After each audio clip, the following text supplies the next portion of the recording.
మహాగణుడు మన రక్షకుడైన యేసుక్రీస్తు ప్రశస్త నామన ఈ రెండవ రాత్రి కూడికకు హాజరైన ప్రభు బిడ్డలు మీ అందరికీ, వేదిక మీద ఉన్న దైవ సేవకులకు, ఈ కూడికలు ఏర్పాటు చేసినటువంటి దైవ సేవకులు ఇర్మియా గారికి, దైవ సేవకులు డేవిడ్ రాజు గారికి, వారి కుటుంబాలకు, సంఘానికి నా హృదయపూర్వకమైన ధన్యవాదాలు చెల్లించుకుంటున్నాను.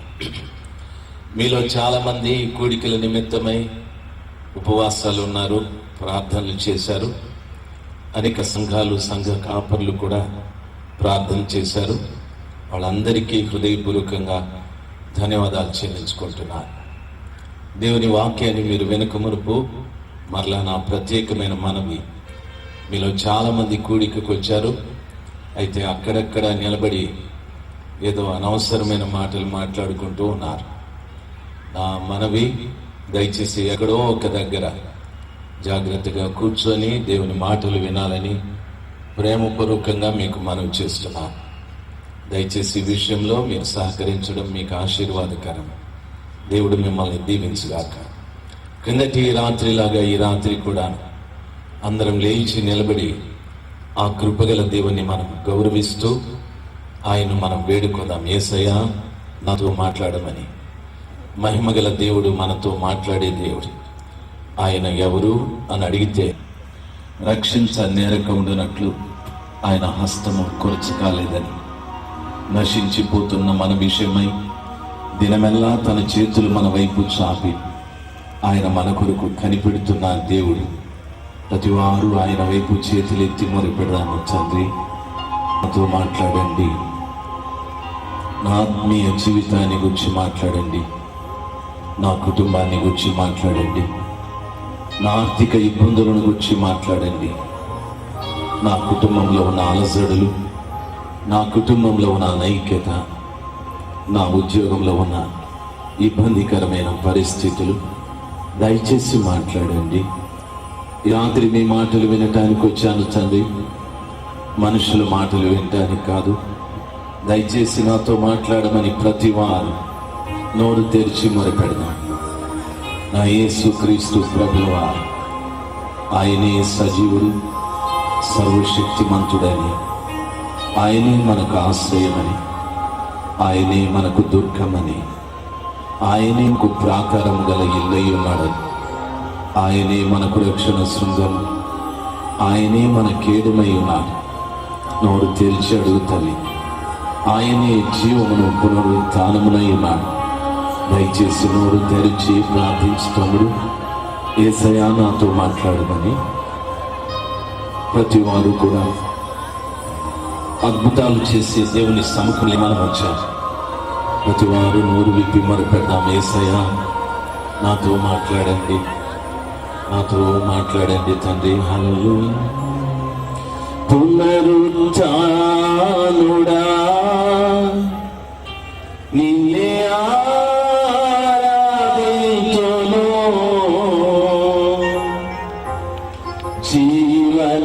జీవనాధిపతిగా నిన్నే ఆరాధింతును. పునరుత్థానుడా నిన్నే ఆరాధింతును, జీవనాధిపతిగా నిన్నే ఆరాధింతును. ఆమేన్, హల్లెలూయా, ఆమేన్, హల్లెలూయా, ఆమేన్, హల్లెలూయా, ఆమేన్, హల్లెలూయా, హల్లెలూయా, ఆమేన్.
అద్భుతకరుడైన మా ప్రభువా, మీ ప్రశస్తమైన నామాన్ని బట్టి మిమ్మల్ని స్తుతిస్తున్నాం. మా మధ్యన సజీవుడుగాను శక్తిమంతుడుగా ఉన్నందుకై స్తోత్రాలు. మీ ప్రియములు మా ప్రభువా, మీ శక్తిని సామర్థ్యతని అనుభవించడానికి మీ నోటి నుండి వెలువడను మీ బిడ్డల్ని విడిచి బయటికి పోనివ్వండి మా ప్రియ స్వామి. మిమ్మల్ని గురించి తెలివిలేని ప్రతి బిడ్డ ఈ వాక్యం వింటుండగా స్వామి, ఆ తెలివి మీ బిడ్డలకు కలుగు రీతిగా కార్యాన్ని జరిగించమని ప్రార్థిస్తున్నా. ఈ వాక్యానికి మీ బిడ్డలకు మధ్యన ఏ విధమైన అభ్యంతర, ఏ విధమైన ఆటంకాలు లేకుండా ప్రతి అభ్యంతరాన్ని, ప్రతి ఆటంకాన్ని నజరేయుడైన క్రీస్తు అధికారం కలిగిన నామంలో ఇప్పుడే బయటికి తొమ్మన ఆజ్ఞాపిస్తున్నాను తండ్రి. మీ వాక్యం వింటుండగా ప్రభా, మీ బిడల మధ్యన మీరు చేయనుద్దేశించిన అనేక విధములైన కార్యాల్ని మీరు జరిగించమని ప్రార్థిస్తున్నాను. పాపంలో ఉన్న ప్రతి బిడ్డ పశ్చాత్తాపడని, రక్షణ లేని ప్రతి బిడ్డ రక్షించబడని, శరీర స్వస్థత లేని ప్రతి బిడ్డ స్వస్థపరచబడని తండ్రి. ఆత్మలతో పీడింపబడుతున్న ప్రతి బిడ్డ రాత్రి సమయం నుండి విడుదల పొందని మా ప్రభా. ఓ కుటుంబాలలో ఉన్న ప్రతి అనైక్యత, ప్రతి అసమాధానం యేసు క్రీస్తు అధికారం కలిగిన నామంలో కుటుంబాలను విడిచి బయటికి పోనివ్వండి మా ప్రియ స్వామి. రాత్రి కార్యాలు జరిగించండి.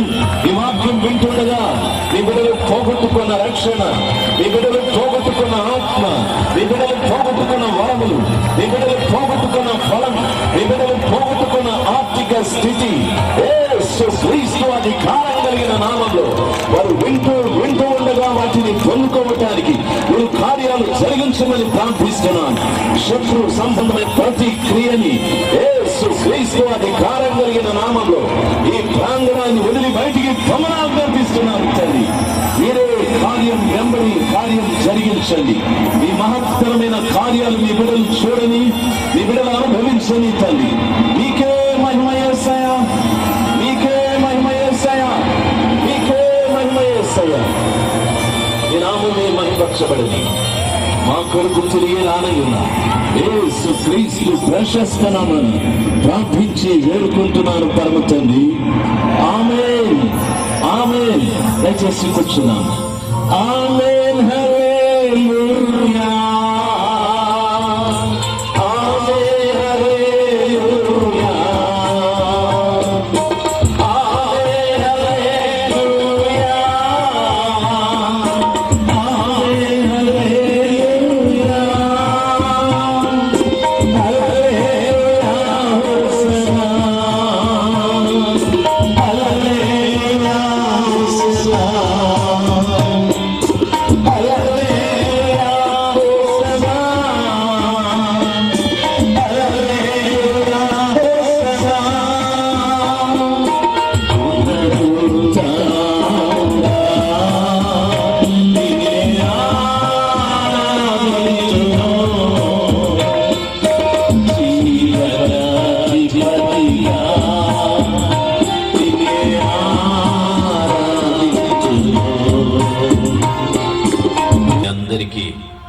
నా హృదయపూర్వకమైన ధన్యవాదాలు చెల్లించుకుంటున్నాను. దేవుని సన్నిధానంలోనికి వచ్చిన ప్రతి బిడ్డ ఆయన సన్నిధిని వెతకటానికి నేర్చుకున్నాం. ఆయన సన్నిధిలో సుఖశాంతులు కలవని, ఆయన సన్నిధానంలో ధనఘనతలు కలవని దేవుని వాక్యం సెలవిస్తారు. ఆయన సన్నిధిని నిజంగా మనం వెతికితే ఆయన సన్నిధిలో ఉన్న ప్రతిదాన్ని మనం పొందుకోవటానికి అవకాశాలు ఉంటాయి. యోనాను గురించి పరిశుద్ధ గ్రంథమైన బైబిల్ ఈ రీతిగా సెలవిస్తాది. యోనాని దేవుడు నినివే పట్టణానికి వెళ్ళమన్నప్పుడు యెహోవా సన్నిధిలో నుండి యోనా పారిపోయాడని వాక్యం సెలవిస్తాది. దేవుని సన్నిధిని విడిచి వెళ్ళిపోయిన యోనా తర్షీష్కు వెళ్ళాలనుకున్నాడు. దాని మూలాన గొప్ప నష్టం ఆయనకు, ఆయన ప్రయాణం చేస్తున్నటువంటి ఓడలో వారికి గొప్ప నష్టాలు కలిగాయి. కాబట్టి దేవుని సన్నిధిని మనం వెతకటానికి స్థలంలోకి వచ్చాం. దేవుని సన్నిధిని మనం అనుభవిస్తే నిజంగా ఆశీర్వాదం మనం పొందుకోవటానికి అవకాశాలు ఉంటాయి. చాలా మంది ఆలోచన, ఎవరు ఆ మనిషి, మనుషుల మీద మన ధ్యాస ఎక్కువ ఉంటుంది. దయచేసి ఉండాల్సిందే. దైవ సేవకుల్ని మనం గౌరవించడం మంచిది. అయితే దైవ సేవకుడు దేవుని వాక్యం కంటే గొప్పవాడేమీ కాదు. దైవ సేవకుని కంటే దేవుని వాక్యం చాలా గొప్పది. దేవుని వాక్యాన్ని గురించి రీతిగా చెప్పబడింది, ఆకాశము గతించును, భూమి గతించును, నా మాటలు గతించవని వాక్యం సెలవిస్తుంది. వాక్యానికి నాశనం లేదు. అయితే దైవ సేవకుడికి నాశనం ఉంది, చనిపోతాడు. వీళ్ళని మాట్లాడొద్దని చెప్పండి. ఆయన మీరు అక్కడ కూర్చొని మాట్లాడకూడదు, లేచి వెనక్కి వెళ్ళిపోండి. దేవుని వాక్యం ఆ రీతిగా సెలవిస్తుంది. దైవ జనాంగమా, ఈ రాత్రి సమయమందు దేవుడు మనందరితో కూడా మాట్లాడటానికి సిద్ధంగా ఉన్నాడు. గత రాత్రి సంఘాన్ని గురించి అనేక విషయాలు మనం తెలుసుకోవటానికి ప్రభు కృప చూపెట్టాడు. యేసయ్యతో పాటు ఆ యెరూషలేము పట్టణంలో జరిగే ఆ పండుగలోకి ప్రవేశించడానికి యేసయ్య బేతెస్దా నుండి గొర్రెల ద్వారము గుండా యెరూషలేము పట్టణంలోనికి వెళ్ళాడని తెలుసుకున్నాం. ఆయన వెళుతూ ఒక వ్యాధిగ్రస్తుని స్వస్థపరిచి తీసుకువెళ్ళాడని.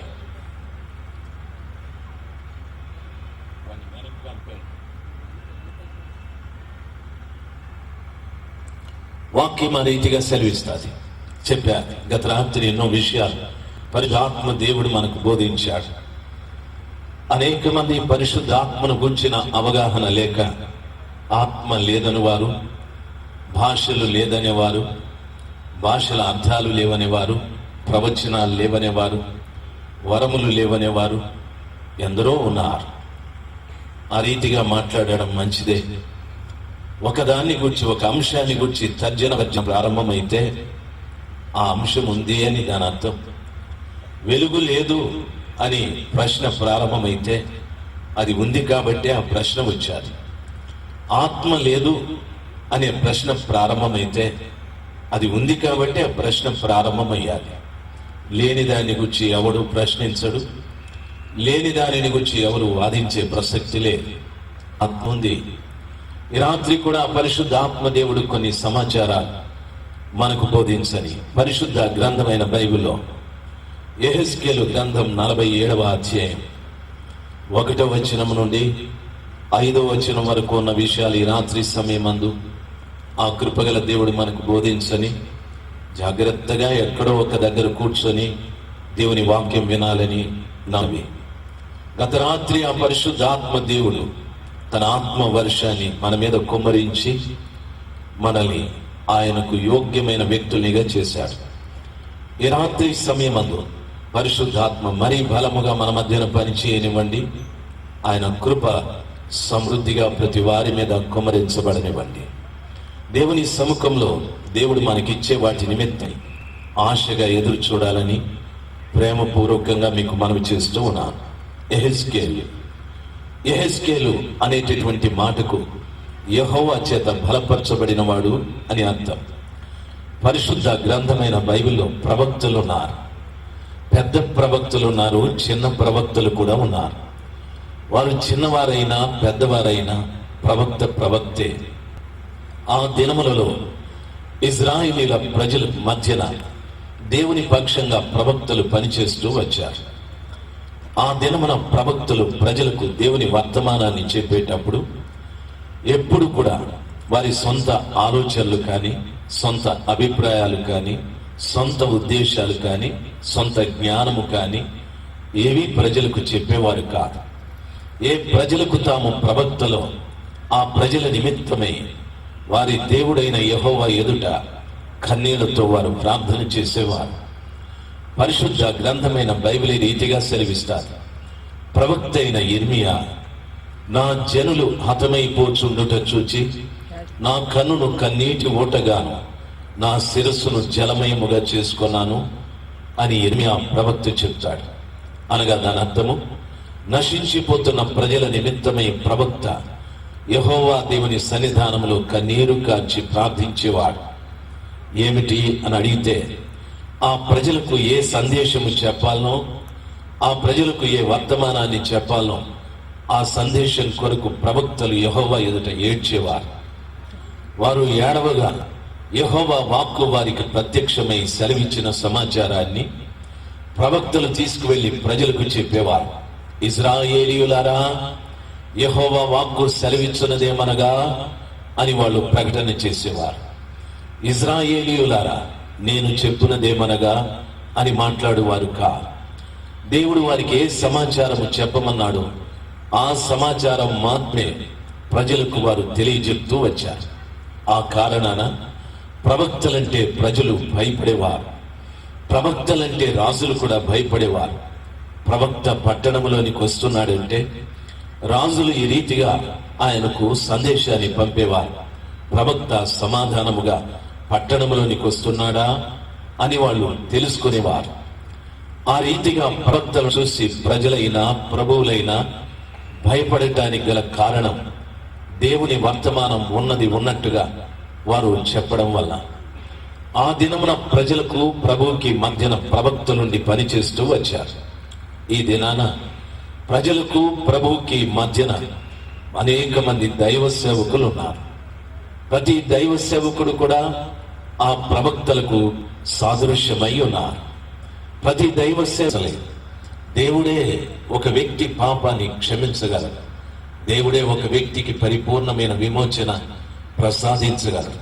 ఎవరా దేవుడు అని అడిగితే, నా యేసుక్రీస్తు ప్రభువా ప్రతి విధమైన సిద్ధాంతాన్ని, ప్రతి విధమైన ఆచారాన్ని, పద్ధతులను కొట్టివేసి నేనే దేవుడు, నేనే మార్గాన్ని, నేనే సత్యాన్ని, నేనే జీవాన్ని అని లోకానికి తను పరిచయం చేసుకున్న ఆ పరమ తల్లి ఆయన యేసయ్య.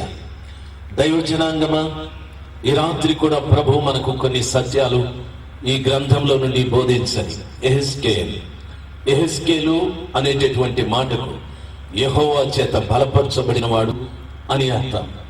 దేవుని ప్రజలకు ప్రవక్తగా ఉండే ప్రతి వ్యక్తి దేవుని చేత బలపరచబడాలి. మనము మన జ్ఞానము చేత, మన విద్య చేత, అనేక మంది వారి కులం చేత, అనేక మంది వారికి ఉన్న ధనము చేత బలపరచబడి ప్రజలకు బోధించడం ప్రారంభించారు. నా కులం ఫలానా, నేను ఆ కులంలో నుండి వచ్చాను అని కులబలాన్ని చెప్పుకుంటూ ప్రజలకు బోధిస్తూ ఉన్నారు. అది ప్రయోజనం లేదు. అనేక మంది ధనబలం, వారి ధనాన్ని చూపెట్టి, వారి ధనాన్ని ఆధారం చేసుకొని నేను ఇంత ధనవంతుని అని ప్రజలకు బోధిస్తూ ఉన్నారు. కొందరు వారి విద్య, కొందరు వారికి ఉన్న హోదాలు, వీటిని చూపెట్టుకుంటూ వీటి బలము చేత ప్రజలకు సందేశాన్ని బోధిస్తున్నారు. ఆ రీతిగా కుదరదు. కులబలం ఏనాటికి ప్రజలకు క్షేమాన్ని కలిగించలేదు. ధనబలం ఏనాటికి ప్రజలలో పాప క్షమాపణ పుట్టించలేదు. దైవజనాంగమా, దేవుడు బలపరచాలి. దేవుని పక్షంగా పనిచేసే ప్రతి దైవజనుడు, కాపురైనా, అపోస్తలుడైనా, బోధకుడైనా, సువార్థికుడైనా, ఎవరినైనా ఆ కృపగల దేవుడే బలపరచాలి. దేని ద్వారా బలపరచాలి? ఒక వ్యక్తి బలపరచబడటానికి నా యేసయ్య బలమైన వాటిని కొన్నింటిని మనకిచ్చాడు. ఏమిటది అని అడిగితే, ఒక మనిషి చక్కగా భోంచేస్తే సమయానికి భోంచేస్తూ చక్కగా విశ్రాంతి తీసుకుంటే శరీరం బలపడుతూ వస్తుంది. కొంతకాలం ఆరోగ్యం నుండి తన ఆయుష్ని పెంచుకొని ఒక దీర్ఘకాలం బ్రతకటానికి అవకాశం ఉంది. దేవుని పరిచర్య చేసే ప్రతి వ్యక్తి శరీర బలం కాదు, ఆత్మలో బలం ఉండాలి. నీ ఆత్మ బలపరచబడాలి. ఈ ఆత్మ బలపరచబడి దేవుని ప్రజలకు దేవుని సందేశాన్ని తెలియజెప్పటానికి ప్రతి సేవకుడు కూడా దేవుని చేత బలపరచబడాలి. ఎలాగ మనం బలపడేది అనే ఆలోచన మనకు రావచ్చు. మొదటిది, యేసు క్రీస్తు ప్రభుల వారిని గురించి ప్రవక్త అయిన యెషయా చెప్పాడు. ఆయన ఆశ్చర్యకరుడు, ఆలోచనకర్త, బలవంతుడైన దేవుడు అని చెప్పాడు. యేసయ్య బలవంతుడైన వాడు. యేసయ్య అంటున్నాడు, నేను హృదయం అనే తలుపునొద్ద నిలుచుండి తడుతున్నాను. ఎవడైనా నా స్వరము విని ఆ తలుపు తీస్తే అతనితో నేను, నాతో అతడు కలిసి భుజిస్తామని చెప్పాడు. అంటే యేసయ్యకి నీ హృదయంలో చోటిస్తే ఆయన నీ లోపలికి వస్తాడు. ఆయన ఎవరు అని అడిగితే బలవంతుడైన యేసయ్య నీలో ఉంటాడు. వాక్యం ఈ రీతిగా సెలవిస్తాది, లోకములో ఉన్నవాని కంటే మీలో ఉన్నవాడు బలవంతుడని వాక్యం సెలవిస్తాది. హల్లెలూయా. ఆ రీతిగా నీవు బలపడాలి. లోకంలో ఉన్నవాని కంటే నీలో ఉన్నవాడు బలవంతుడని ఈ ఆలోచన నీకు ఎప్పుడైనా కలిగదా?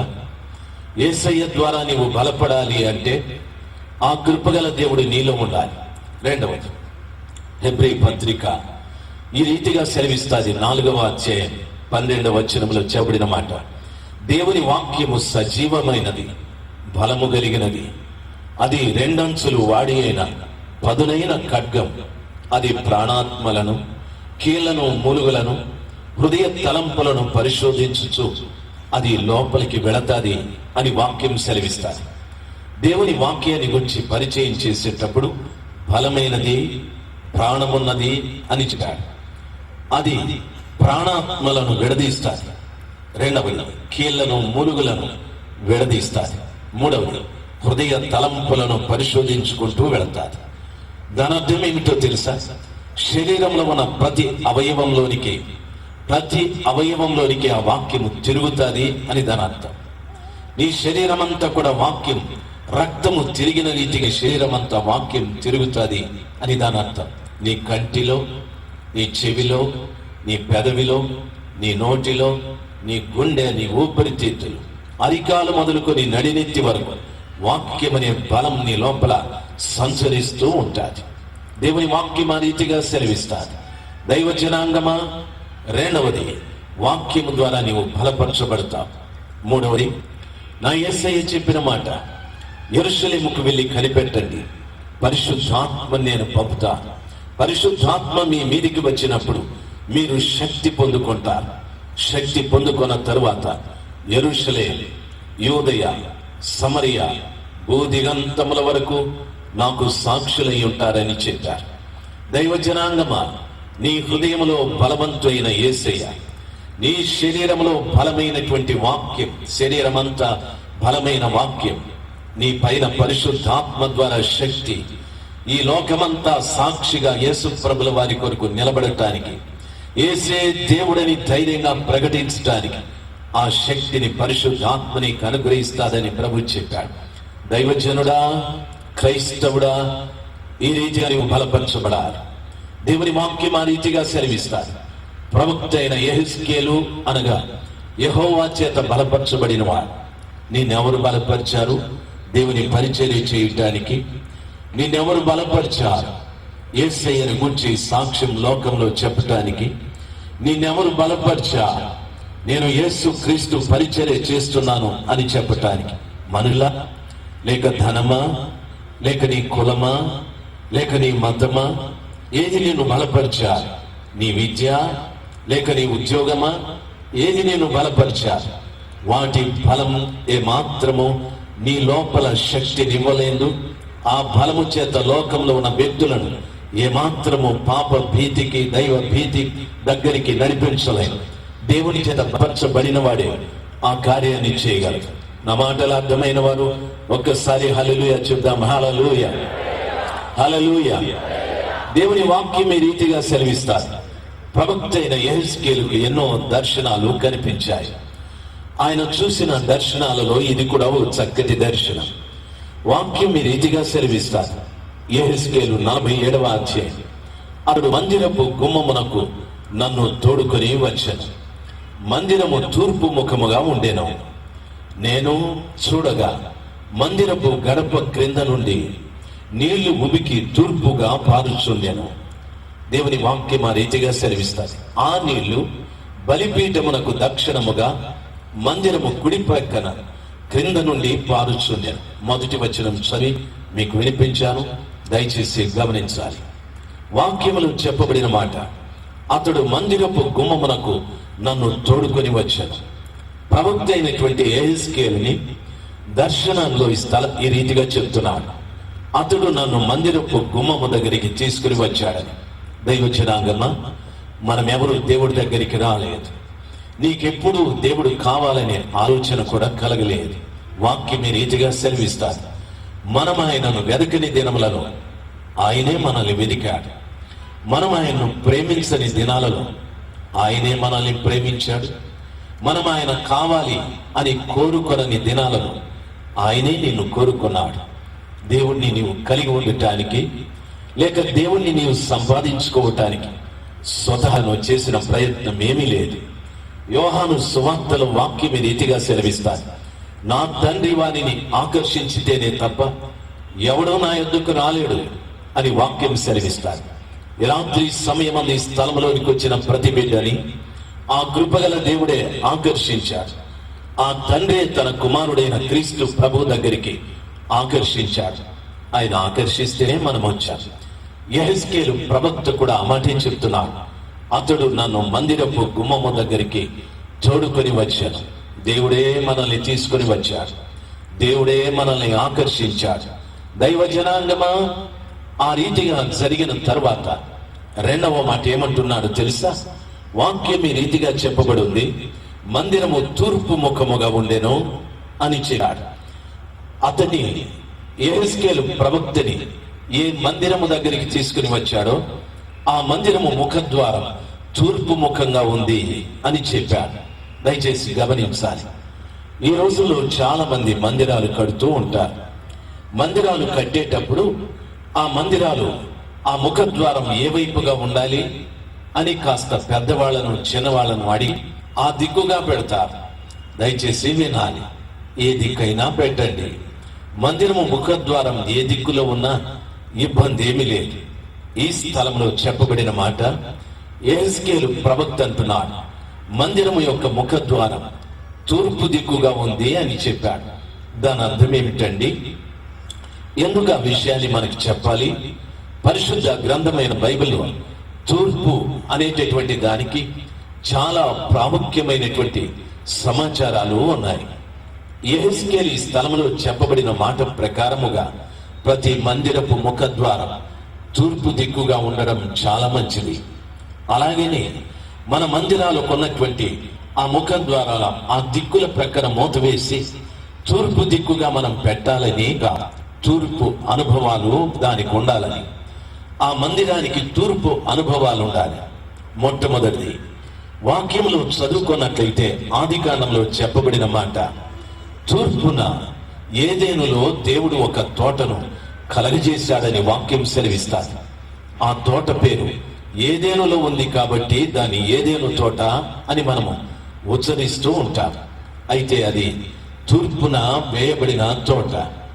ఆ తోటలో దేవుడు, ఆ తోటలో తన పోలికలో చేయబడిన మానవుడు, ఆయన ప్రక్కటెముకల నుండి తీసిన స్త్రీ, వాళ్ళు కలిసిమెలిసి ఉన్నారు.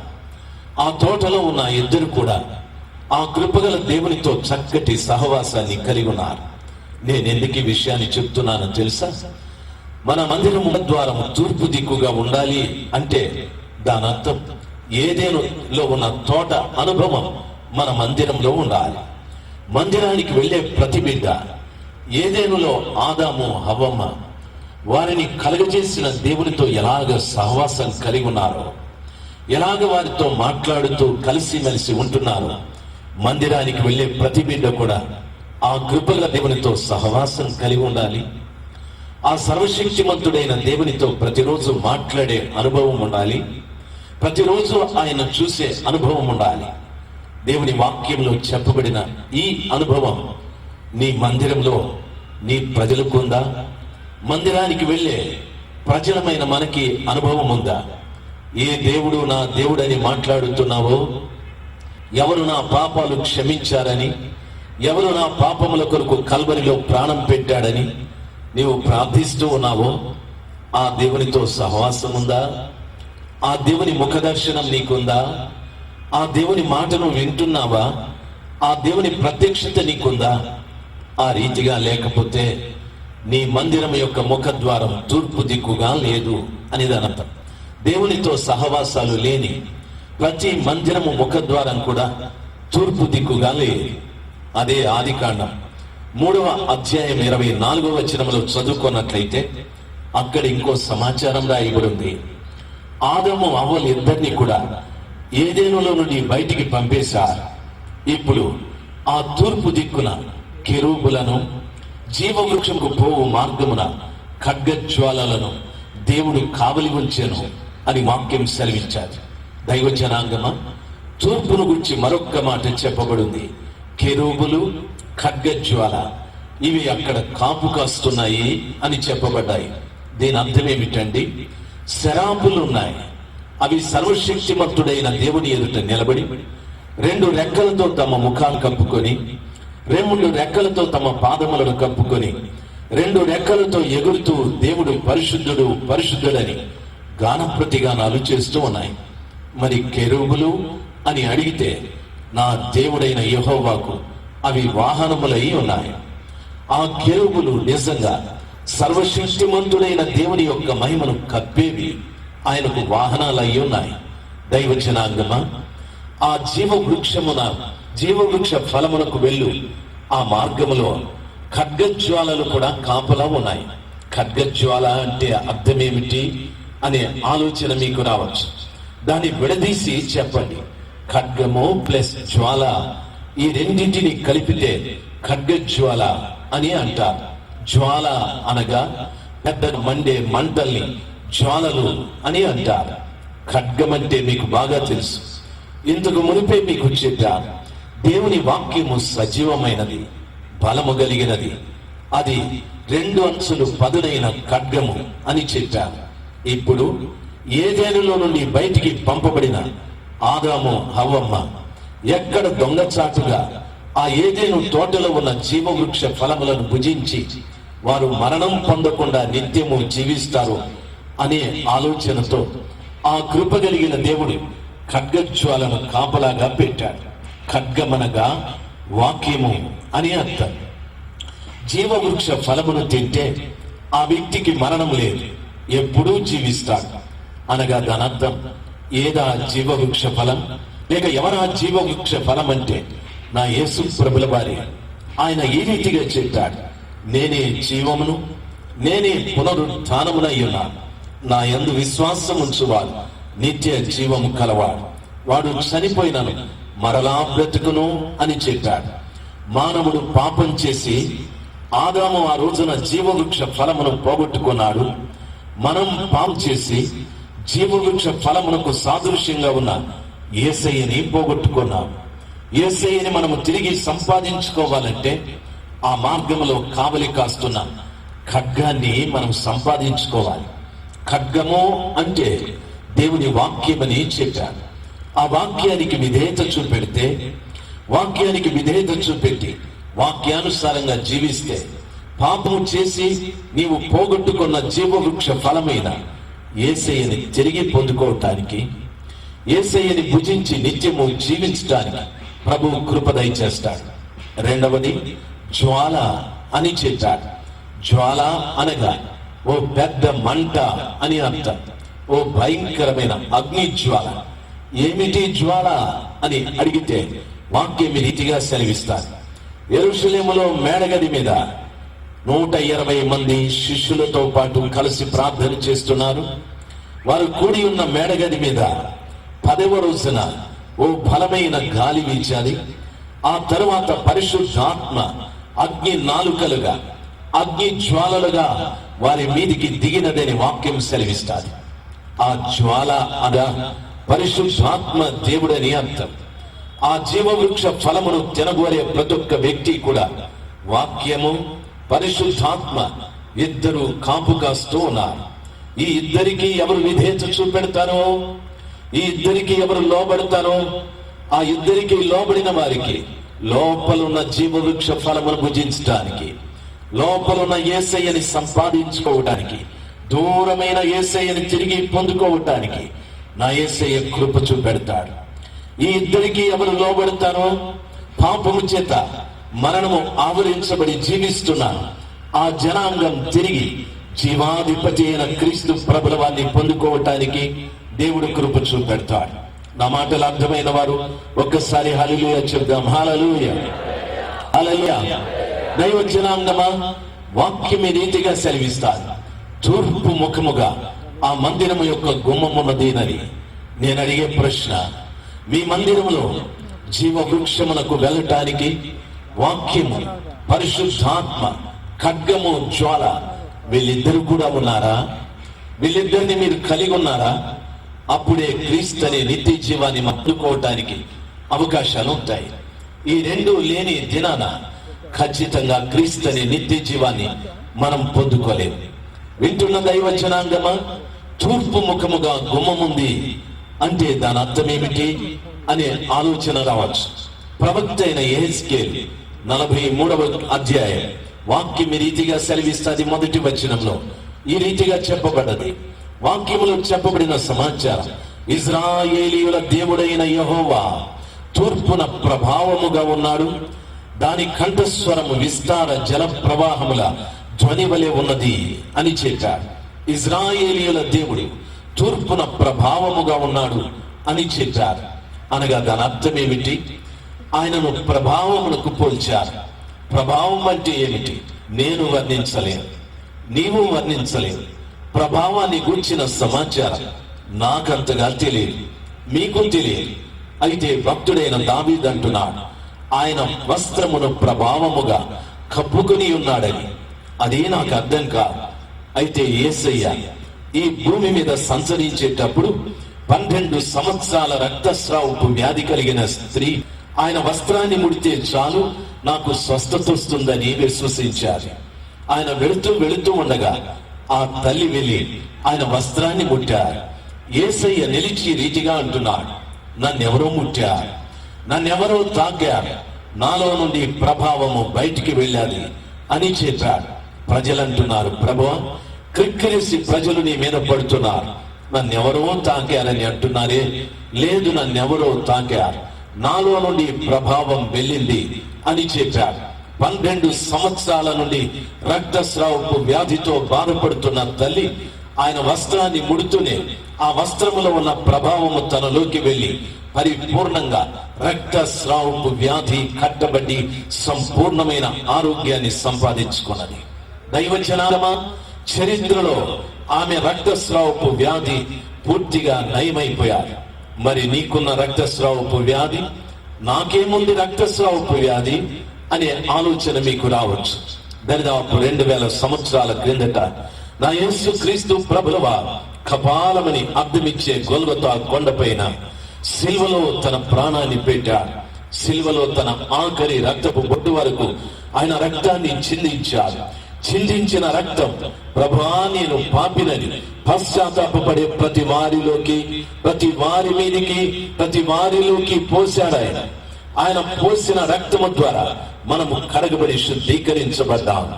ఆయన పోసిన రక్తం నీలో నిల్వ ఉందా? ఆయన పోసిన రక్తం నీలో వెళ్ళిపోయాదా? ఆయన రక్తం నీలో లేదంటే నీకు రక్తస్రావపు వ్యాధి ఉంది అని దాని అర్థం.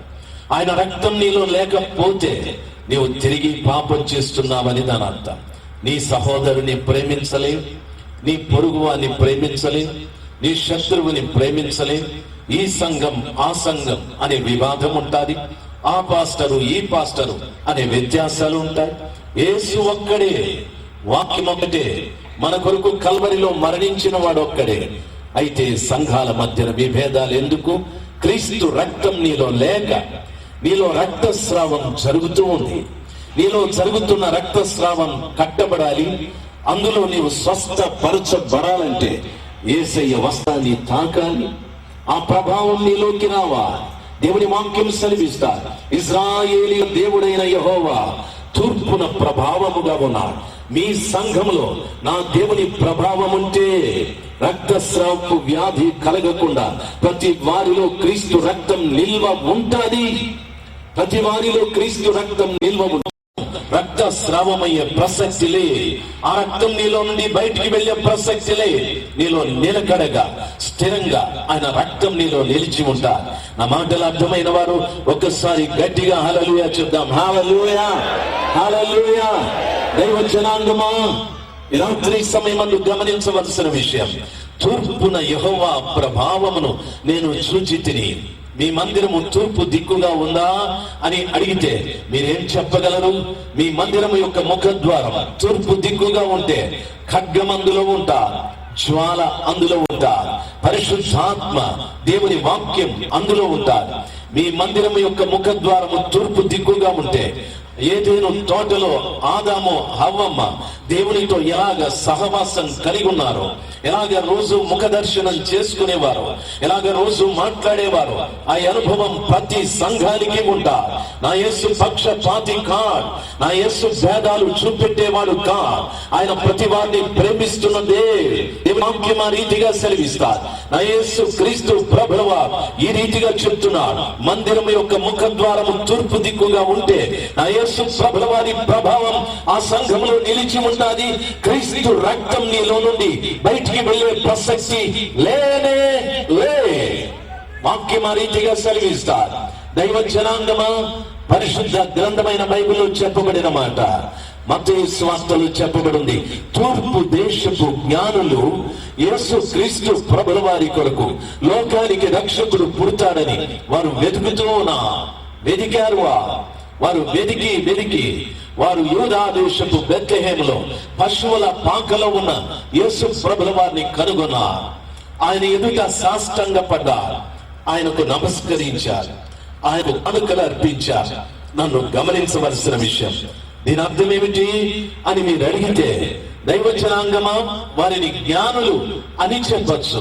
అయితే తూర్పు దేశపు జ్ఞానులు అని చెప్పారు.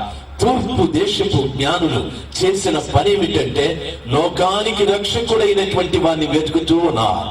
నిజంగా మీ మందిరము యొక్క ముఖ ద్వారము తూర్పు దిక్కుగా ఉంటే మందిరములో ఉన్న ప్రతివాడు కూడా లోకానికి రక్షకుడైన యేసయ్యని వెతుకుతాడు, కానీ ఇంకొకరిని వెతకడు. ఈరోజు సంఘం అనేకమైన వాటిని వెతుకుతూ ఉంది. సంఘానికి పేరు కావాలని, సంఘానికి జనం కావాలని, సంఘానికి ధనం కావాలని, సంఘానికి ప్రతిష్ట కావాలని, సంఘానికి గొప్పతనం కావాలని వెతుకుతూ ఉన్నాయి. అసలు వెతాల్సింది సంఘం లోక రక్షకుడైన యేసు క్రీస్తు ప్రభువారిని. దైవ జనాంగమా, రాత్రి సమయమందు ప్రవక్త యెహెజ్కేలు అంటున్నాడు, అతడు నన్ను మందిరపు ద్వారము దగ్గరికి తీసుకువెళ్ళి పెట్టాడయ్యా. ఆ మందిరాన్ని నేను చూసినప్పుడు అది తూర్పు ముఖముగా ఉన్నది. ఆ మందిరం యొక్క ముఖ ద్వారము తూర్పు దిక్కుగా ఉంది. మీ మందిరాల ముఖ ద్వారాలు ఏ దిక్కుకున్నాయో ఆలోచించవలసిన విషయం. దైవ జనాంగమా, దేవుని వాక్యములో చెప్పబడిన మాట. రెండవ విషయాన్ని చదువుతాను, నన్ను బాగా గమనించవలసిన విషయం. నేను చూడగా మందిరపు గడప క్రింద నుండి నీళ్లు ఉబికి తూర్పుగా పారుచుండెను అని చెప్పాడు. మందిరము ముఖద్వారము తూర్పు దిక్కుగా ఉంది. ఆయన జాగ్రత్తగా చూస్తున్నాడు. చూసినప్పుడు రెండవ సంఘటన ఈ రీతిగా మాట్లాడుతున్నాడు, నేను చూడగా మందిరము గడప క్రింద నుండి నీళ్లు తూర్పు దిశగా పారుతున్నాయి అని చెప్పాడు. విచిత్రమైనటువంటి మాట, బాగా వినాలి. మందిరము గడప క్రింద నీళ్లు ప్రవహిస్తూ ఉన్నాయి, అవి తూర్పు దిక్కుగా వెళుతున్నాయి అంటే దాని అర్థం ఆ మందిరములో నీళ్లు ఖచ్చితంగా ఉబకాలి. ఆ నీళ్లు అందులో నుండి గడప క్రిందగా ఆ తూర్పు దిశగా వెళుతున్నాయని ప్రవక్త చెప్తున్నారు. దైవజనాంగమా, గత రాత్రి నేను మాట్లాడుతూ చెప్పాను, నీళ్ళంటే దేవుని వాక్యమని, నీళ్ళంటే పరిశుద్ధాత్మ అని చెప్పాను. యోహాను సువార్త 7:37-39, ఎఫెసీ పత్రిక 5:25-27. ఈ వచనాలలో చదువుకుంటే అపోస్తలుడైన పౌలు వాక్యాన్ని ఉదకమని చెప్పాడు. యేసు ప్రభుల వారు పరిశుద్ధాత్మను నీళ్ళని చెప్పాడు. ఇప్పుడు దేవుని మందిరంలో నుండి ఉబికిన నీళ్లు గడప క్రిందగా వెళుతూ ఉన్నాయి, అవి తూర్పు దిక్కుగా వెళుతున్నాయి అని చెప్పాడు. దైవ జనాంగమా, దేవుని మందిరంలో ఉన్నటువంటి నీళ్లు గడప క్రిందగా వెళుతున్నాయని చెప్పాడు. దాని అర్థం ఏమిటండి? ఎందుకు ఆ రీతిగా చెప్పాడు? గడప మీదుగా ఎందుకు ప్రవహించలేదవి? ప్రవహించవవి గడప క్రిందగానే వెళ్ళాలి. నన్ను బాగా గమనించవలసిన విషయం, నీళ్లు వాక్యము పరిశుద్ధాత్మ అని చెప్పారు. అయితే ఈ గడప ఎవరు అనే ఆలోచన కూడా మనకు రావాలి. నా యేసు క్రీస్తు ప్రభువు వారు చెప్పిన మాట, నేనే ద్వారమును, నా ద్వారా తప్ప ఎవడు తండ్రి వద్దకు వెళ్ళలేడు అని చెప్పాడు. నేనే ద్వారం అంటే దాని అర్థం ఏమిటో తెలుసా? నేనే ద్వారమును అనగా నేనే గడపని, నేనే ఆ ముఖద్వారాన్ని, నేనే ఆ గడపని. నా క్రిందనే నీళ్లు ప్రవహించాలి. దానంతం యేసు క్రీస్తు ప్రభుల వారి క్రింద వాక్యం, యేసు ప్రభుల వారి క్రింద పరిశుద్ధాత్మ ప్రవహిస్తున్నదని. దానంతము మొదటివాడు క్రీస్తు, రెండవది వాక్యం, మూడవది పరిశుద్ధాత్మ. ఆ రీతిగా పరిశుద్ధాత్మ వాక్యం క్రీస్తు ప్రభుల వారికి విధేయులుగా ఉండి అవి ప్రవహిస్తూ ఉన్నాయి. దైవ జనాంగమా, ఈరోజు గమనించవలసిన విషయం, ఒక వ్యక్తి ఆత్మ పొంది కొన్ని వరములు కలిగి ఉంటే యేసు ప్రభుల వారి కంటే గొప్పవాడుగా కనిపిస్తాడు.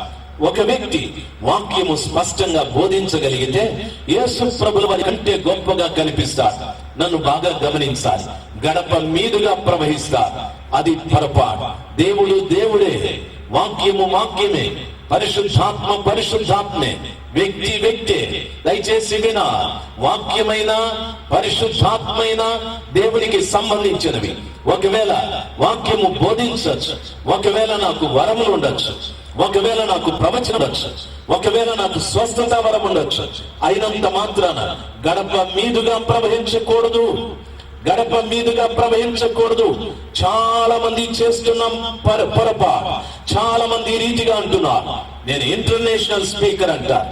మరి యేసు ప్రభుల వారు ఏ స్పీకర్ అండి? ఆయన వాక్యం నీకు నేర్పిస్తేనే నువ్వు ఇంటర్నేషనల్ అయ్యా, లేకపోతే నువ్వు అవుటర్ నేషనల్ అయి ఉండేవాడు. చేసి గమనించాలి, ఆయన మీదుగా ప్రవహించచ్చు. ఒక ఆయన అంటున్నాడు, నాకు స్వస్థత వరం ఉంది, నేను ప్రార్థిస్తే కుంటి వాళ్ళు నడుస్తారు, గుడ్డి వాళ్ళు చూస్తారని. నడవని నడవని, చూడని, పరిగెత్తని, గంతులు వేయని, చచ్చిన వారు బ్రతకని, అద్భుతాలు జరగని. అయితే చెప్పాల్సింది, నా యేసు స్వస్థపరిచాడని అపోస్తల కార్యములలో చెప్పబడిన మాట. యేసు వారికి స్వస్థపరచుటకు అధికారం ఇచ్చిన గనుక వారు అనేకులను స్వస్థపరిచిరి అని వాక్యం సెలవిస్తారు. ఎక్కడ ఎప్పుడు అపోస్తలులు మేము అని చెప్పుకోలేదు. ఎక్కడ ఎప్పుడు యేసు క్రీస్తు ప్రభువా నేను అని చెప్పుకోలేదు. నా యేసు క్రీస్తు ప్రభువా ఎన్నో అద్భుతాలు చేశారు, అపోస్తలులు ఎన్నో అద్భుతాలు చేశారు. ఎక్కడా వాళ్ళు నేను అని చెప్పలేదు. వారు గడప క్రిందనే ఉన్నారు, యేసుని హెచ్చించారు, వాళ్ళు క్రిందనే ఉన్నారు. దైవ జనాంగమా, నీకున్న వరమైనా, నీకున్న తలాంతైనా, నీకున్న కృపైనా, నీకున్న వాక్చాతుర్యమైనా, నీకున్నటువంటి వాక్య జ్ఞానమైనా, నీకున్న ఏ అధికారమైనా నా యేసు క్రీస్తు ప్రభుల వారి ద్వారా ఇవ్వబడినది గనుక ఆ గడప క్రిందనే ఉండటానికి నేర్చుకోవాలి, కానీ గడప మీదుగా ప్రవహించకూడదు. నా మాటలు అర్థమైన వారు ఒక్కసారి గట్టిగా హల్లెలూయా చెప్దాం. హల్లెలూయా, హల్లెలూయా. దయచేసి గమనించాలి. అందుకే నా యేసయ్య ఈ రీతిగా చెప్పాడు, తన్ను తాను హెచ్చించుకునేవాడు తగ్గించబడును, తన్ను తాను తగ్గించుకునేవాడు హెచ్చించబడును. నేనని తిరిగే కొంతమంది కొద్ది కాలమైన తర్వాత కనిపించడం లేదు.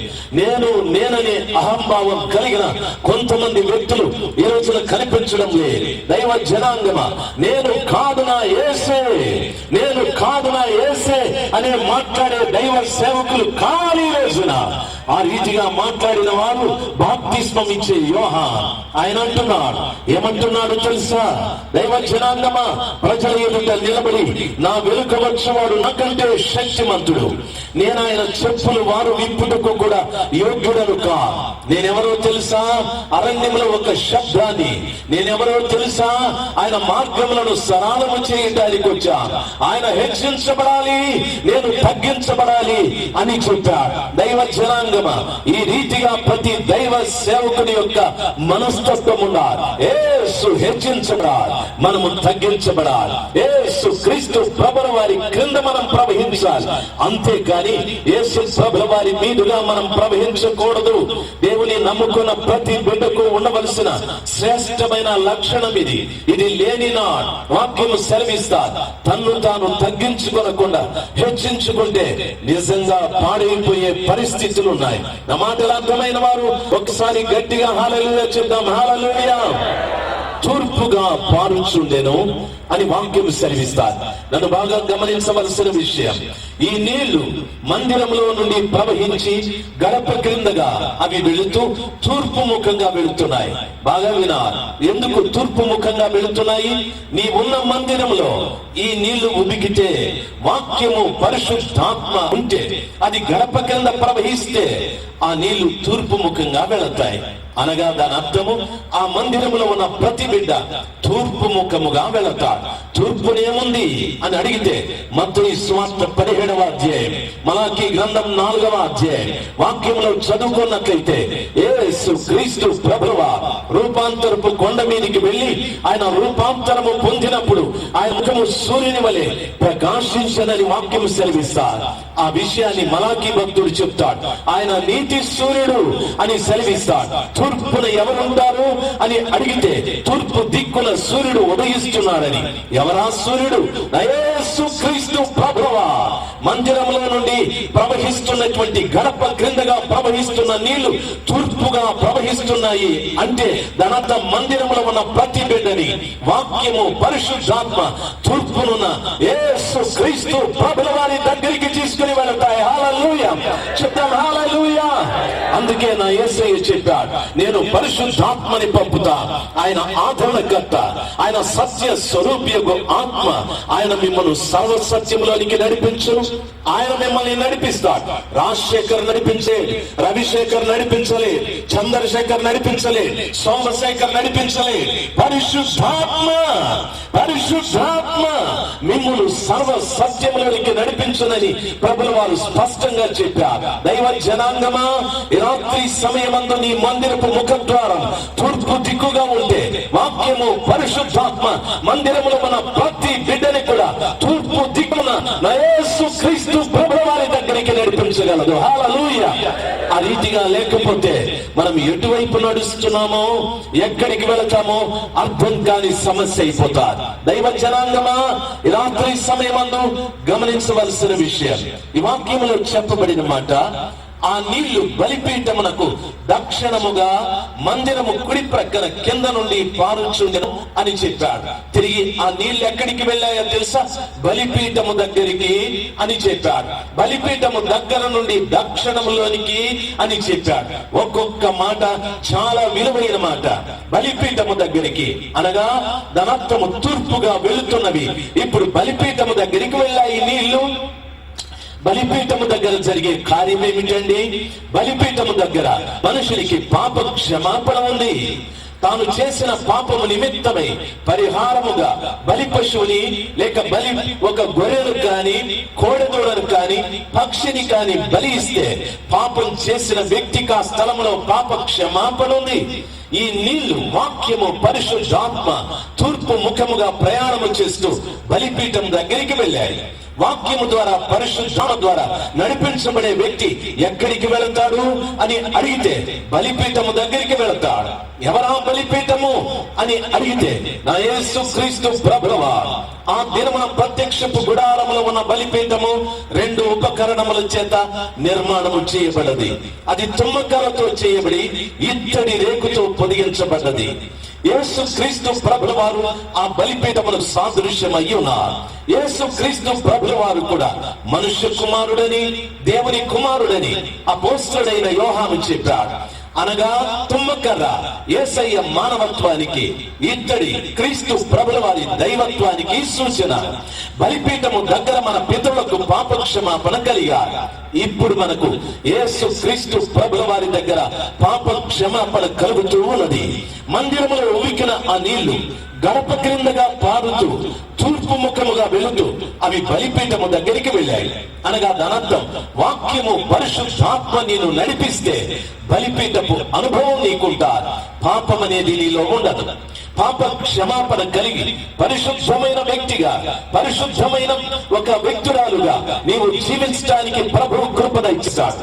వాక్యము ద్వారా, పరిశుద్ధాత్మ ద్వారా ఒక వ్యక్తి నడిపించబడకపోతే నిజంగా బలిపీఠము యొక్క అనుభవం మన జీవితంలో ఉండవు. నాకైనా సరే, నీకైనా సరే, ఎవరికైనా సరే దేవుని వాక్యం ఆ రీతిగా సెలవిస్తారు. నా మాట అర్థమైన వారు ఒక్కసారి హల్లెలూయా చెప్దాం. హల్లెలూయా, హల్లెలూయా. నిజంగా వాక్యముతో నడిచినటువంటి వ్యక్తిని పాపము చేయనేమదా? వాక్యము నిజంగా చేయనేమదు. పరిశుద్ధ గ్రంథమైన బైబిల్లో యిర్మీయా 20వ అధ్యాయం 9వ వచనములో చదువుకుంటే ప్రవక్త ఈ రీతిగా అంటున్నాడు, ఆయన పేరు నేను ఎత్తనంటినా, ఆయన నామమును ప్రకటింపనంటినా, ఆయన వాక్యము నా శరీరములోను నా ఎముకలలోను అగ్నివలే మండుచున్నది అని చెప్పాడు. దేవుని వాక్యముతో ఒక వ్యక్తి నడిదే ఆ వ్యక్తి శరీరము లోపట, ఆ వ్యక్తి ఎముకలలో వాక్యము అగ్నిలాగా మండుతుంది. అనగా దాని అర్థం, తన అంతరింద్రియములలో ఉన్న ప్రతి కల్మషాన్ని వాక్యమనే అగ్ని కాల్చి పరిపూర్ణంగా ఆ వ్యక్తిని ఆంతరంగికంతటి కూడా శుభ్రము చేయగలదు. హల్లెలూయా.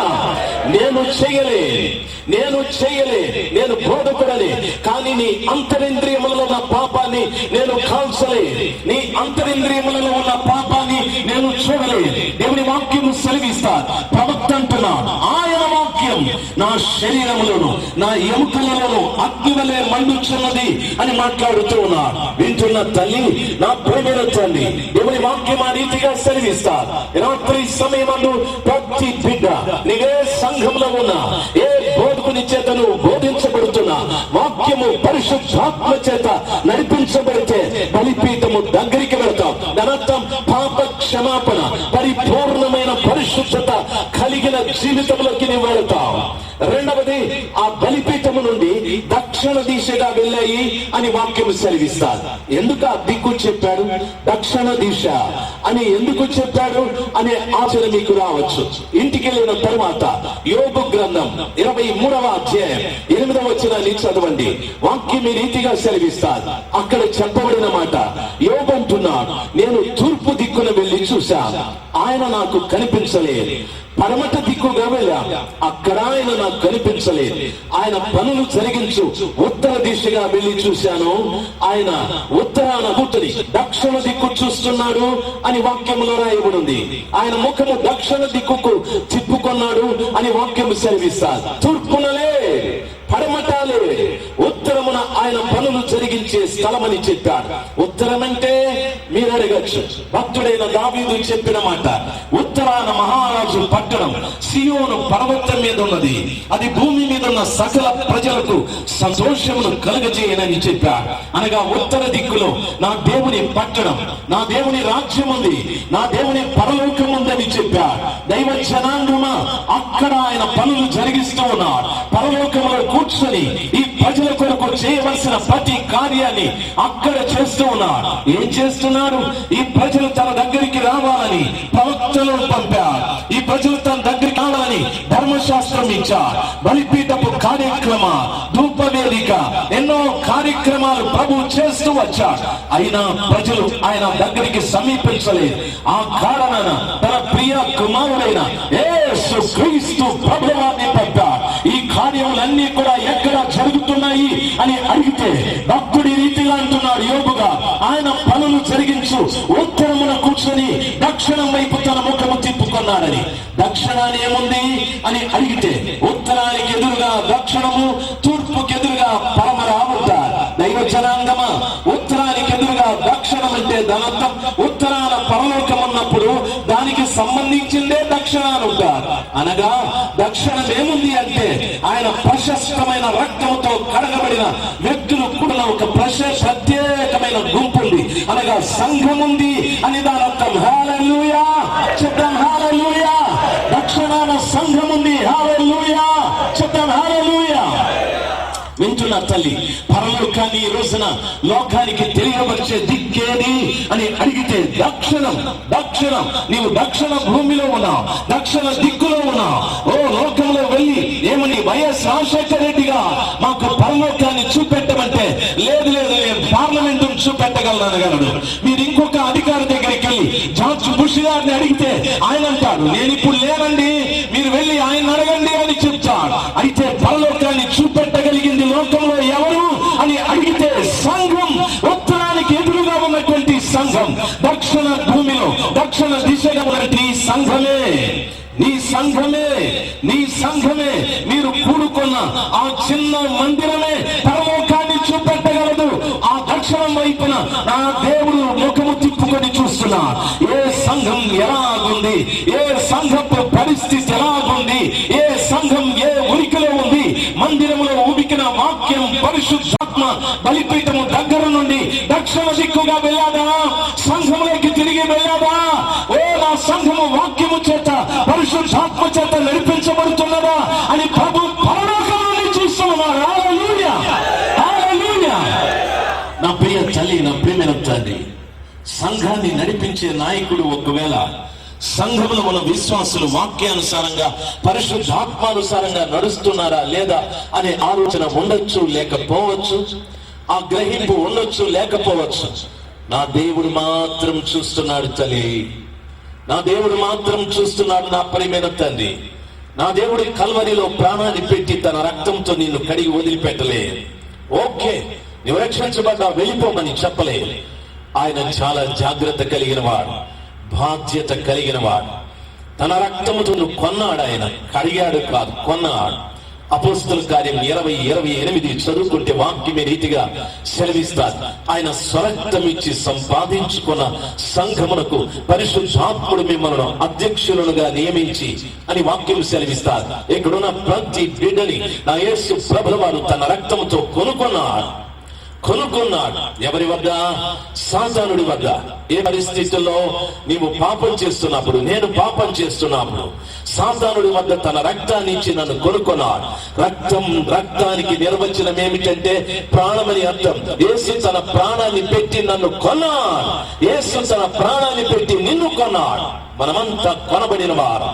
దైవ జనాంగమా, రాత్రి సమయమందు కృపగల దేవుడు తాను కొన్నటువంటి బిడ్డలు ఎవరితో నడుస్తున్నారు, ఎక్కడికి నడుస్తున్నారు, వారి అనుభవాలు ఏమిటి, ప్రతి ఒక్కటి చూస్తూ ఉన్నాడా పరలోకపు తండ్రి. అందుకే భక్తుడైన దావీదు అంటున్నాడు, దేవా నా దినముల పరిమాణం ఎంత, నా అడుగుల లెక్కెంతో చెప్పండి. నేనెంత దూరం నేను బలిపీఠము ఎంత దూరం నడిచాను, దక్షిణము దిక్కులో నేను ఎంత దూరం నడిచాను, మీతో నేను ఎంత దూరం నడిచాను, వాక్యముతో ఎంత దూరం నడిచాను, పరిశుద్ధాత్మతో ఎంత దూరం నడిచాను, నా అడుగుల లెక్క నాకు చెప్పమని భక్తుడు అడుగుతూ ఉన్నాడు. ఈ రాత్రి సమయమందు ఆ కృపగల దేవుడు పరలోకము నుండి దక్షిణ దిక్కులో ఉన్న నేను చూస్తున్నది ఎందుకు అని అడిగితే, నువ్వు పేదవా, ధనవంతుడివా, నువ్వు కులవంతుడివా, కులహీనుడివా, నీకు విద్య ఉందా లేదా, నీకు ఉద్యోగం ఉందా లేదా అని కాదు. కానీ యేసు క్రీస్తు ప్రభువా తన రక్తముతో నిన్ను కొని ఆయన వాక్యమును పరిశుద్ధాత్మను నీకు తోడుగా ఇచ్చి వాటితో నీవు నడుస్తున్నావా లేదా అని ఆయన చూస్తూ ఉన్నాడు. నా మాటలు అర్థమైన వారు ఒక్కసారి చూద్దాం. హల్లెలూయా, హల్లెలూయా. వింటున్న తల్లి, నా ప్రియమైన తల్లి, దేవుని వాక్యం ఆ రీతిగా సెలవిస్తారు. మనం అనేక మంది వాక్యాన్ని పరిశుద్ధాత్మని విడిచిపెట్టేశాం. ఎవరో నాలాంటి సేవకుడితో పాటు ప్రయాణాలు కట్టాం. ఓ రాజశేఖర్ అక్కడ అంటే ఫలో వెళ్ళిపోతూ ఉన్నారు, ఇదిగో సోమశేఖర్ అక్కడ అంటే వెళ్ళిపో. మీ ఆత్మీయ స్థితిని కట్టుకోవాలి, చక్క చేసుకోవాలి. దేవుని వాక్యంలో చెప్పబడిన ప్రతి సమాచారం నీకోసమే, నా కోసమే, ఇంకొకరి కోసం కాదు. సంఘాలు సంఘాలుగా విభాగింపబడి ఇది వారికి వీరికి అని పంపకాలు పెట్టుకోవటానికి ఆస్తులు కావివే, ధనం కాదు ఇది. దేవుని వాక్యం ప్రతి వారిని ఆయన మార్గంలో నడిపించటానికి, ప్రతి వారిని ఆయన పక్షముగా హెచ్చరించి సరిచేయటానికి దేవుడి వాక్కును మనకు ప్రసాదించాడు. దైవ జనాంగమా, అది దక్షిణము గుమ్మము మార్గముగా వెళ్ళాదని, మందిరము కుడి ప్రక్కన క్రింద నుండి పారుచుండెను. పిమ్మట ఆయన ఉత్తరపు గుమ్మము ద్వారా నన్ను నడిపించి చుట్టూ తిప్పి తూర్పునకు పోవు దారిని బయటి గుమ్మమునకు తోడుకొని వచ్చారు. బాగా గమనించవలసిన విషయం, ఉత్తరపు గుమ్మపు మార్గముగా నన్ను నడిపించి చుట్టూ తిప్పి తూర్పునకు పోవు దారిని బయట గుమ్మమునకు తోడుకొని వచ్చారు. దేవుని వాక్యం సెలవిస్తారు, ఉత్తరపు గుమ్మము దగ్గరికి తీసుకువెళ్ళాలి. నీళ్లను గురించి మాట్లాడడం లేదు. ఇప్పుడు యెహెజ్కేలు అంటున్నాడు, నన్ను ఉత్తరపు గుమ్మము దగ్గరికి తీసుకెళ్ళాడు, చుట్టూ తిప్పి తూర్పు గుమ్మము గుండా నన్ను బయటికి తీసుకుని వచ్చాడు అని చెప్పాడు. దైవ జనాంగమా, దాని అర్థం ఏమిటో తెలుసా? ఇప్పుడు ఉత్తరపు గుమ్మం అంటే పరలోకపు అనుభవం కూడా. ఇప్పుడు యెహెజ్కేలు దర్శనంలో ఒకటి వాక్యము ద్వారాను, పరిశుద్ధాత్మ ద్వారాను, గడప క్రీస్తు ద్వారాను, బలిపీఠం పాప క్షమాపణ ద్వారాను, దక్షిణం సంఘ అనుభవం ద్వారాను, ఉత్తరం పరలోకపు అనుభవం ద్వారాను, వీరన్నీ కూడా తిరిగి తూర్పు గుమ్మము గుండా తాను బయటకు వచ్చాడని వాక్యం సెలవిస్తారు. నేను అడిగే ప్రశ్న, సంఘంలోకి నువ్వు వెళ్ళిన తరువాత ఏ అనుభవాలు నీవు కలిగి ఉన్నావు? గడప అని చెప్పబడిన యేసయ్యతో అనుభవం ఉందా? రెండవది, అగ్ని జ్వాల ఖడ్గజ్వాల అని చెప్పబడిన వాటితో అనుభవాలు ఉన్నాయా? నేను అడిగే ప్రశ్న, వాక్యము పరిశుద్ధాత్మతో అనుభవాలు ఉన్నాయా? బలిపీఠముతో నీకు అనుభవం ఉందా? సహవాసంలో నీకు అనుభవం ఉందా? ఎన్నో లోట్లు కలిగి మనం జీవిస్తూ ఉన్నాం. సంఘానికి వెళుతున్నాం, కానీ అక్కడ మనం సంపాదించుకోవలసిన అనుభవాలు సంపాదించుకోవడం లేదు. ఏవేవో అనుభవాలతో ఎవరిని గురించో చెడుగా మాట్లాడడం, ఎవరినో మోహపు చూపులతో చూడడం, ఎవరి మీదనో అన్యాయపు మాటలు మాట్లాడడం, ఎవరిని గురించో దుర్వార్తలు చెప్పుకోవడం, ఇలాంటి కార్యక్రమాలలో నిమగ్నమైపోయాం. నిజంగా మనము దేవుని యొక్క ప్రణాళికని ఉల్లంఘించాం. దేవుని యొక్క చిత్తాన్ని గుర్తెరగకుండా ఒక అజ్ఞాన దశలో మనం ప్రయాణం చేస్తున్నాం. అందుకే ప్రభు ఈ రీతిగా చెప్పాడు, గుడ్డివాడు గుడ్డివానికి త్రోవ చూపెడితే ఇద్దరు వెళ్ళి గుంటలో పడతారని చెప్పారు. దైవ జనాంగమా, ఈ రాత్రి సమయమందు గమనించవలసిన విషయం, సర్వశక్తిమంతుడైన దేవుడు చెప్పిన మాటలు ఇవి. ఆ తరువాత అనుభవాలు చెప్తాను, బాగా వినాలి. 3వ వచనంలో ఉన్న సమాచారాలు చదువుతాను, వినాలి. ఆ మనుషుడు కొలనులు చేత పట్టుకొని తూర్పు మార్గమున బయలువెళ్ళి 1000 మూరలు కొలిచి ఈ నీళ్ల గుండా నన్ను నడిపింపగా నీళ్లు చీలమండలము లోతుండెను అని వాక్యం సెలవిస్తారు. చాలా పర్యాయాలు భక్తులు ఈ వాక్యాలు మీకు చెప్పుంటారు. తమ్ముడు, ఆ ప్రజల్ని కూడా తీనాయన, ఎక్కువ వాళ్ళంది నువ్వు ఇట్లే పెట్టి కూర్చున్నాడు. అందులో నేను నడుస్తూ ఉంటే నీళ్లు చీలమండలము లోతొచ్చాయి అన్నాడు. అంటే పాదాలు మునిగే అంత నీళ్లు వచ్చాయి అని మాట్లాడుతూ ఉన్నాడు. బాగా వినాలి. దైవచనాంగమా, దాని అర్థం ఏమిటి అని అడిగితే, పాదాల వరకు నీళ్లు వచ్చాయి అంటే పరిశుద్ధతకు సూచన అని అర్థం. తొందరగా చెప్తాను, దయచేసి వెళ్ళొద్దండి. తొందరగా చెప్తాను, ఈ వాక్యం విని మీరు వెళ్ళొచ్చు. దేవుని వాక్యములు చదువుకున్నట్లయితే, సర్వశక్తిమంతుడైన దేవుడు ఇశ్రాయేలీల ప్రజల్ని విడిపించడానికి మోషేని పిలిచాడు. మన లోపల ఉంటాయి. నా యేసయ్య అంటున్నాడు, చీలమండలము లోతంటే నీ రహస్య పాపాలు కూడా విడిచిపెట్ట, ఆ పవిత్రమైన జీవితం నీకుండాలి అనని. పరమగీతములు 7 మొదటి వచనములో చదువుకుంటే, రాజకుమార పుత్రిక, నీ పాదరక్షలతో ఎంత అందంగా నడుచుతున్నావు అని చెప్పాడు. దాని అర్థం ఏమిటో తెలుసా? క్రీస్తు పెళ్లాడబోయే ఆ పెళ్లి భార్య పాదాల వైపు చూస్తూ ఉన్నాడు. ఆమె ప్రవర్తనను చూస్తున్నాడు, ఆమె నడకను చూస్తున్నాడు. ఆ సంఘం ఎక్కడెక్కడ నడుస్తుందో ఆయన గమనిస్తూ ఉన్నాడు. ఆ పాదాలు అందంగా కనిపించకపోతే నా యేసయ్య నిన్ను పెళ్లి చేసుకునే ప్రసక్తి లేదు. నీ పాదాలు ఆయనకు అందంగా కనిపించాలంటే చీలమండలపు లోతు నీళ్లలో నడవాలి, అనగా వాక్యానుసారముగా పరిశుద్ధాత్మతో కూడా నడిచినప్పుడే నీ పాదాలు పవిత్రంగాను, నీ రహస్య పాపాలు కడగి పవిత్రంగా నీవు ప్రభు దృష్టికి కనిపించడానికి ప్రభు కృపదయ చేస్తాడు. అది అయిన తరువాత రెండవ మాట చెప్పబడి ఉంది. ఆయన తిరిగి ఆయన కొలనును చేత పట్టుకుని 1000 మూరలు కొలవగా ఆ నీళ్లు మోకాళ్ళ లోతు వరకు వచ్చాయి అని చెప్పాడు. దైవ జనాంగమా, మోకాళ్ళ లోతు అనుభవము అంటే దాని అర్థము ప్రార్థనా జీవితమని అర్థం. పరమగీతాలు 7వ అధ్యాయం క్రిందికి చదువుకుంటే, నీ ఊరువులు శిల్పకారి చేసిన ఆభరణ సూత్రముల వలె అల్లాడుచున్నవి అని చెప్పాడు.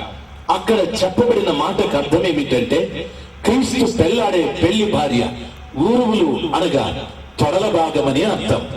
ఒక కంసాలి బంగారముతో చేసిన ఆభరణము ఏ రీతిగా విలువైనదిగా, ఏడిగా చూడటానికి అందంగా ఉంటుందో, ప్రార్థన చేసే ప్రతి ఒక్క వ్యక్తి జీవితం కూడా విలువైనదిగా, అందంగా ఉంటుంది అని ప్రభుల వారి యొక్క ఆలోచన.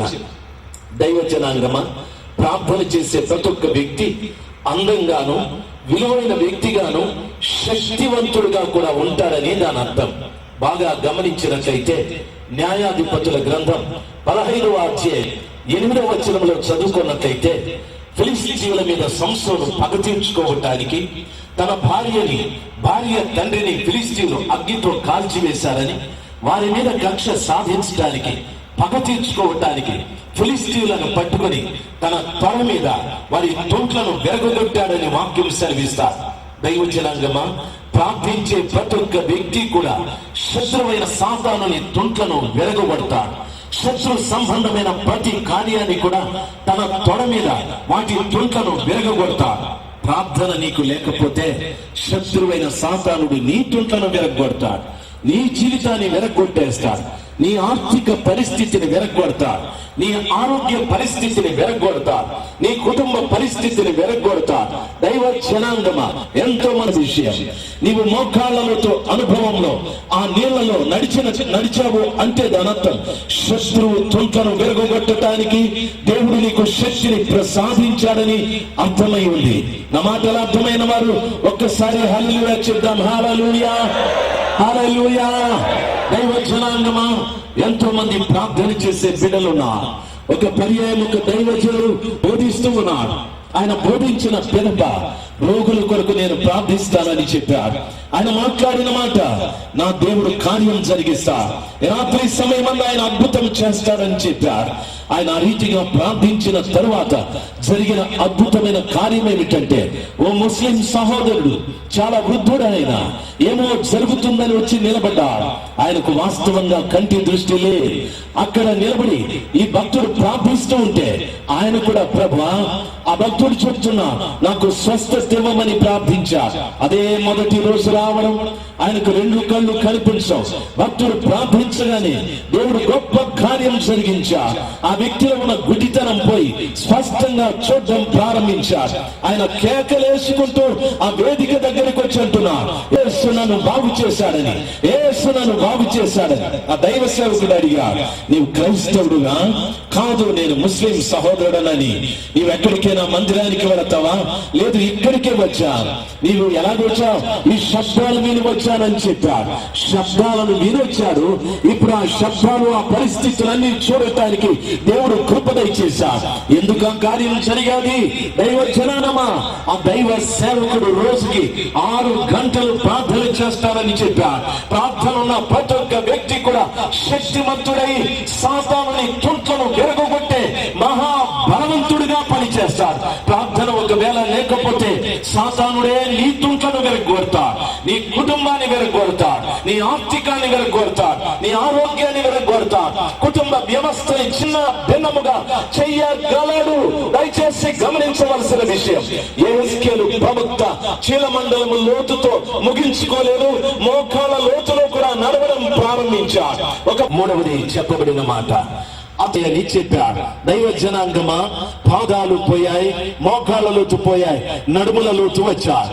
నడుముల లోతు అంటే అర్థం ఏమిటండి అనే ఆలోచన మనకు రావచ్చు. నన్ను బాగా గమనించవలసిన విషయం, దైవ జనాంగమా దయచేసి గవ్వాలి అని చెప్పాడు. సత్యం అనే దట్టిని కట్టుకోవాలి అని చెప్పాడు. నడుముల లోతు అంటే సత్యం అనే దట్టిని నీవు కట్టుకోవాలని. సత్యం అనే దట్టి ఎక్కడ దొరుకుతుందండి? ఏ సంఘంలో ఉంది? ఏ సేవకుడు మనకి ఇస్తా? ఏ సంస్థలో మనకు దొరుకుతుంది? లేదండి. సత్యము అనగా యేసు క్రీస్తు ప్రభువారని, అనగా యేసునే మీ నడుమునకు దట్టిగా కట్టుకోవాలని అర్థం. అలాగని యేసయ్యా నీవెక్కడున్నావు, దయచేసి నా దగ్గరికి రా, నిన్ను నా నడుముకు దట్టిగా కట్టుకోవాలని చెప్పాలా? ఆ రీతిగా కూడా కా. యేసయ్యని మన నడుముకు దట్టిగా కట్టుకోవడం అంటే దాని అర్థం ఏమిటో తెలుసా? యేసయ్యకున్న శ్రేష్టమైన గుణములు మనము కలిగి జీవించడం. యేసయ్యకున్న గుణాలు ఏమిటి? ఆయన ప్రేమించే స్వభావం. శత్రువుని ప్రేమించాడు, సహోదరుని ప్రేమించమన్నాడు, పొరుగువాన్ని ప్రేమించమన్నాడు. ఈ రోజు అది నీకు లేకపోతే సత్యం అనే దట్టి నీకు లే. దైవ జనాంగమా క్షమించమని చెప్పాడు. ఆ క్షమాగుణం నీకు లేకపోతే దైవ జనాంగమా దట్టి నీకు లే. యేసు క్రీస్తుకు కలిగిన గుణములు నీలో లేకపోతే నీకు దట్టి లేదు తల్లి, నీకు దట్టి లేదు. మొలల లోతు నీళ్లలో నీవు నడవడం లేదు. దయచేసి బాగా గమనించవలసిన విషయం, అపోస్తలుల కార్యం 12వ అధ్యాయంలో చదువుకుంటే పేతురుని తీసుకువెళ్లి చెరసాలలో పడవేశారు. ఆయన వస్త్రాలు తీసి పడవేశాడు, నడికట్టు తీసి పడవేశాడు, జోళ్లు తీసి పడవేశాడు. ఆయన పడుకొని నిద్రపోతూ ఉన్నాడు. 4 చతుష్టముల మధ్యన పేతురు ఖైదీగా బంధించబడ్డాడు. 16 మంది సైనికులు అతనికి కాపులా ఉన్నారు. అయితే ఆయన పడుకొని నిద్రపోతున్నాడు, కానీ ఆయన సంఘము ప్రార్థిస్తూ ఉంది, ప్రార్థన చేస్తూ ఉంది. దేవుని వాక్యం సెలవిస్తారు, సంఘము అత్యాసక్తితో ప్రార్థించుచుండగా దేవతతో వచ్చి పేతురు పడుకొని నిద్రపోతూ ఉంటే తట్టి లేపాది. పేతురు లే, పేతురు అని ఆయన లేపి ఇప్పుడు తనతో పాటు తీసి పడవేశారు. యేసు క్రీస్తు ప్రభువు వారికి ఉన్న గుణములు ప్రజలలో కనిపించడం లే. యేసయ్య రక్తంతో కడగబడిన వ్యక్తుల్లో కనిపించడం లే. యేసుని ప్రకటిస్తూ ఉన్నాము, యేసుని బోధిస్తూ ఉన్నాము. గొప్ప గొప్ప సంఘ, గొప్ప గొప్ప పేరు, గొప్ప గొప్ప వ్యక్తులుగా ప్రకటించబడుతున్నాము, కానీ యేసుకు కలిగిన మనసుకు లే. అపొస్తలుడైన పౌలు చెప్పాడు, యేసుకు కలిగిన ఈ మనస్సు మీరును కలిగి ఉండడని. అది లేకుండా నీవు ఎన్ని చేసినా, ఎంత చేసినా, ఎన్ని కట్టినా, ఎన్ని కట్టకపోయినా, ఎన్ని ప్రాంతాలు తిరిగినా తిరగకపోయినా వ్యర్థమే తల్లి, వ్యర్థమైన ప్రియమైన తండ్రి.